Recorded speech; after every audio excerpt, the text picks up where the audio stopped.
चण्डेऽपि चण्डिलवितुण्ड घृताभिषेकम्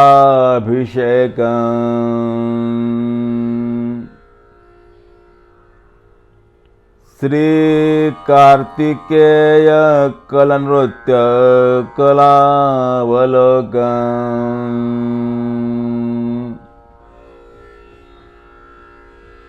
नन्दीश्वराश वरवाद्य महोत्सवाढ्यम्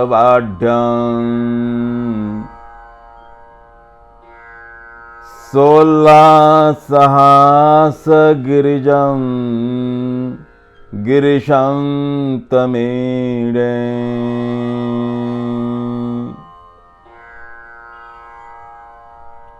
चंडी तथा गणेश जी की शुंड से अभिषिक्त कार्तिकेय की सुंदर नृत्य कला का रसास्वादन करने वाले, अवलोकन करने वाले नंदीश्वर के उत्तम वाद्य से प्रसन्न रहने वाले और उल्लास से भरी जगदम्बा माता पार्वती के मुख कमल की मुस्कुराहट के कारक भगवान शिव भवानी कलत्रं भजे पंचवक्रम शिव जी को इस वंदन के साथ, इस अभिवादन के साथ हम अपने आज के सूत्र की चर्चा का आरंभ करते हैं। आज का हमारा सूत्र है कलादीनां तत्वानां अविवेको माया।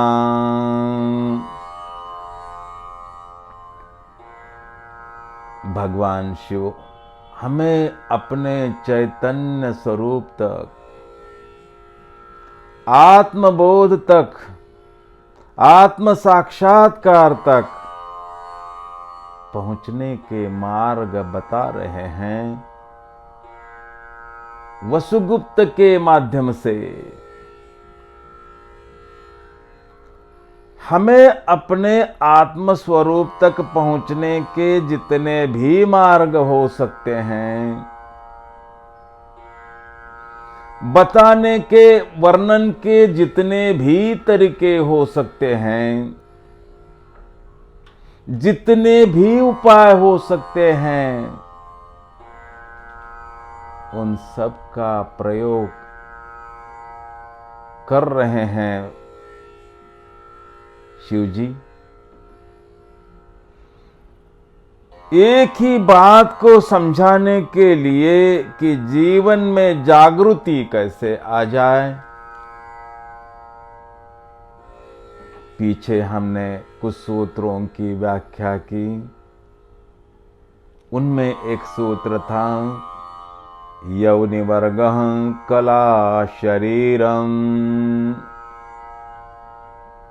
यह शरीर यौनि वर्ग की जीव जातियों की उनकी अपनी कलाकृति है।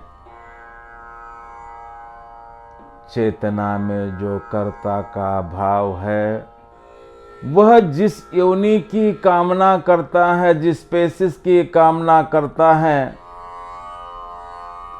वह चाहे मनुष्य योनि की कामना करे, कि पशु योनि की कामना करे, कि कीटक योनि की कामना करे, कि वृक्ष योनि की कामना करे, कि किसी और योनि की कामना करे, उसे उस योनि का शरीर प्रदान करती है प्रकृति। उसे उस योनि का शरीर दिला देती है प्रकृति। इस सूत्र में यह जो कला शब्द है, उस शब्द के अर्थ है हुनर, कर्तव्य, गुणधर्म, भाव, निपुणता, शिल्प, कलाकृति, कारीगरी का परिणाम। एक और सूत्र पर हमने पीछे चिंतन किया है और वह सूत्र था अविवेको माया सौषुप्तम्। इसमें यह जो माया शब्द है, इसके अर्थ है तत्वों का अज्ञान रूप प्रपंच, भ्रम, धोखा, इंद्रजाल और यह जो अविवेक शब्द है, उसका मतलब है ज्ञान का अभाव, न्यायपूर्ण सोचने समझने की शक्ति का अभाव, अविचार, नादानी, नासमझी, मिथ्या ज्ञान।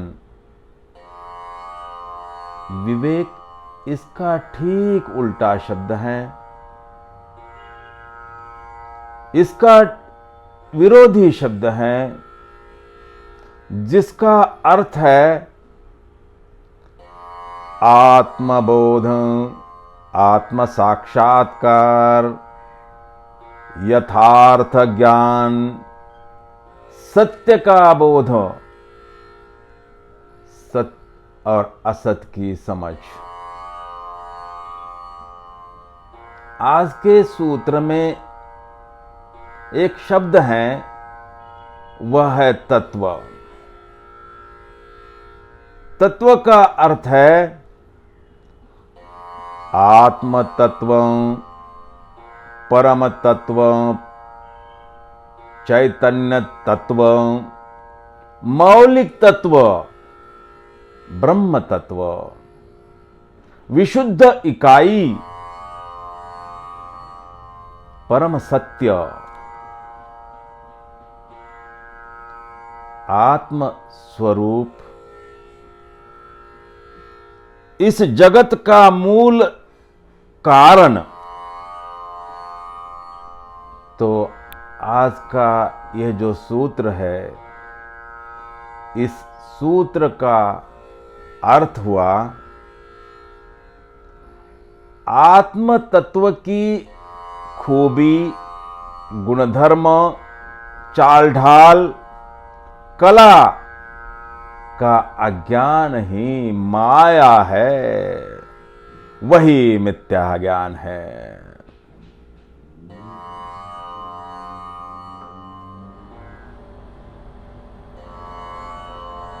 माया, माया ब्रह्मांड की वह शक्ति है जो सत्य को ढक लेती है। ऐसा नहीं है कि हम उसे अनुभव नहीं करते, जरूर करते हैं, लेकिन उसका कोई स्थायी अस्तित्व नहीं होता। यह वह दुनिया है जो आभासी होकर भी, काल्पनिक होकर भी सच जैसी मालूम पड़ती है, सच जैसी प्रतीत होती है। माया वह है जो अभी है और अभी नहीं है, जो परिवर्तनशील है। ब्रह्म सत्यम जगत मिथ्या, यह कहने का तात्पर्य भी यही है कि जो ब्रह्म है वह अपरिवर्तनशील है, निरंतर है, शाश्वत है, सनातन है, जो कभी नहीं बदलता, और जो कभी नहीं बदलता वही सत्य है। जो बदल रहा है वह सत्य नहीं हो सकता। जो परिवर्तनशील है वह मिथ्या है। बुद्ध ने तो यहां तक कहा कि शब्दकोश में यह जो है शब्द है वही गलत है। बिकमिंग शब्द सही है, हो रहा है शब्द सही है, क्योंकि इस जगत में, इस संसार में है जैसा कुछ भी नहीं है। सब कुछ हो रहा है। पत्थर भी स्थिर नहीं है, पत्थर भी मिट्टी बनने की प्रक्रिया में है। कल यह पत्थर भी मिट्टी बन जाएगा। जो हम कल थे आज नहीं है, और आने वाले कल और बदल जाएंगे और बदल चुके होंगे। नदी जो कुछ क्षण पहले थी, इस क्षण वह नहीं है, और आने वाले क्षण में और भी बदल जाएगी। पल पल दुनिया बदल रही है, और जो बदल रहा है वह मिथ्या है, वह सत्य नहीं हो सकता। सत्य केवल वही है जो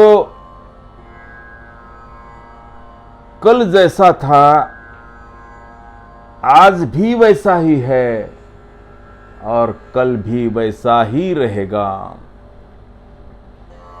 उसके अतिरिक्त जो भी है,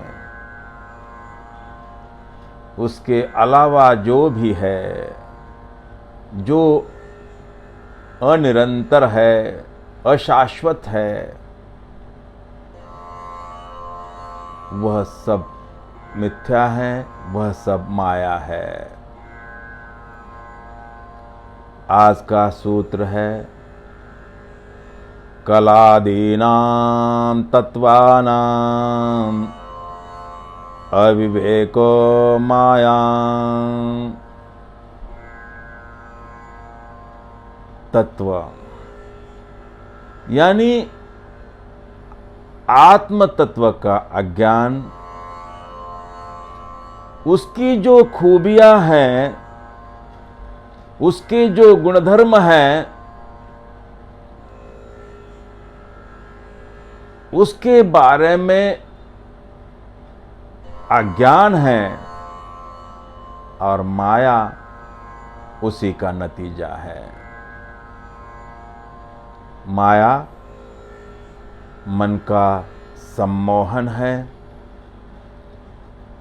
हम जैसा मानते हैं वैसा होना शुरू हो जाता है। आकांक्षाएं माया के पास फेंकती है, और हम उनमें फंसे चले जाते हैं, उस माया जाल में।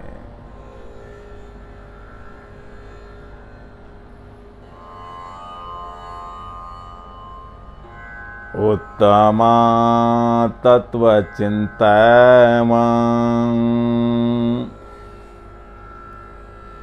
मध्यमा शास्त्र चिंतन अधमा तंत्र चिंता च तीर्थ भ्रांत्यधमा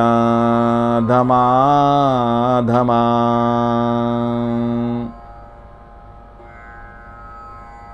अनुभूतिं विना मूढ़ो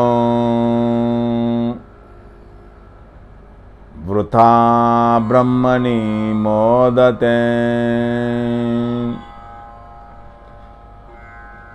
तत्व यानी आत्मतत्व, तत्व यानी ब्रह्म तत्व, तत्व यानी चैतन्य तत्व, तत्व यानी जीवन ऊर्जा, तत्व चिंतन यानी शून्यानुभूति, तत्वानुभूति यानी निस्तरंग चेतनानुभूति। जहाँ शून्य है वहाँ पूर्ण है। पूर्णानुभूति ही शून्यानुभूति है और शून्यानुभूति ही पूर्णानुभूति है। जिसने शून्य को जान लिया उसने पूर्ण को भी जान लिया, और जिसने पूर्ण को जान लिया उसने शून्य को भी जान लिया।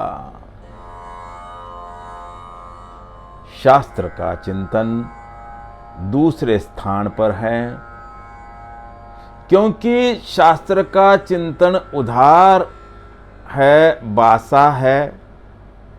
किसी और ने जान लिया, किसी और ने अनुभव कर लिया, और जो उसने जाना उसका वर्णन, उसके शब्द वह हमारे हाथों में सौंप कर चला गया, हमारे हाथों में थमा कर चला गया।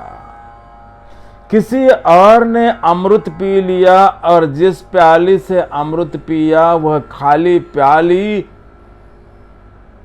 हमारे हाथों में थमा कर चला गया। शास्त्रों के शब्द ऐसे ऐनक चढ़ा देते हैं आंखों पर कि शास्त्र जानने वाला उसे ऐसा प्रतीत होता है, उसे ऐसा भ्रम होता है कि मैं ज्ञानी हो गया, मैंने ब्रह्म को जान लिया। इस तरह का भ्रम मूढ़ता है। जो तत्व को जानने के मार्ग पर नहीं चल सकते, क्योंकि तत्व के मार्ग पर चलना बड़ा कठिन काम है, तलवार की धार पर चलने जैसा काम है। जो लोग, जो कायर उस मार्ग पर नहीं चल सकते, वे शास्त्रों को अपने सीने से लगाकर बैठते हैं। तंत्रों में उलझ जाना तो और भी निकृष्ट काम है, निम्न कोटि का काम है। और तीर्थों में भटकना तो निकृष्ट से भी निकृष्ट है, अधम से भी अधम है। जीवन भर हम कोशिश करते हैं कुछ पा लेने की, लेकिन कभी कुछ नहीं पा सकते, नहीं पाते।